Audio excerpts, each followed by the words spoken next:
Imagine getting paid just for sharing your thoughts on products and services you use every day.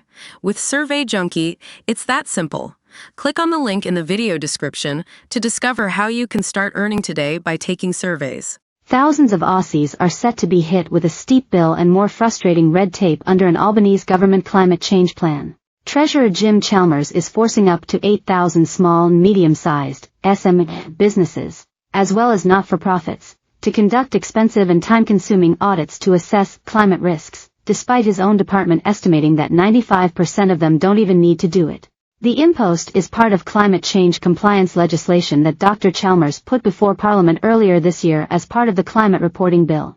The new laws require as many as 7,600 businesses to unnecessarily spend up to $50,000 each for audits, at a total cost of up to $380 million, that serve no purpose whatsoever. Dr. Chalmers' department has already noted that, we assume that 5% of companies in this group have material climate risks that they would be compelled to disclose, yet it still expects thousands of businesses to conduct the audits anyway. The SME sector and accounting professionals are up in arms, demanding changes be made to the laws before they are due to take effect. The new audit is happening as national economic data released last week reveals that the economy is grinding to a virtual halt, quarterly GDP growth of 0.1%, with productivity improvements stalling altogether. The accounting industry said the legislation should be amended to exclude unnecessary red tape, describing the climate reporting bill as a several $100 million ticking time bomb. Amir Gander from Chartered Accountants said the legislation is going to unnecessarily impact thousands of smaller and medium entities. The major accounting bodies, Cons and CPA, have teamed up to appeal to the Albanese government to fix the legislation.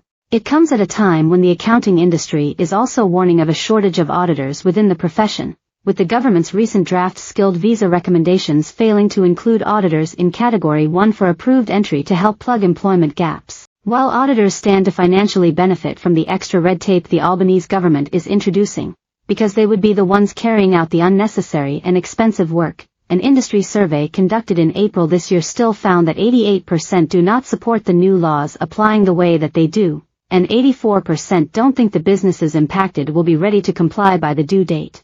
This of course could risk further compliance penalties for businesses that aren't even engaged in practices that include climate risks in the first place.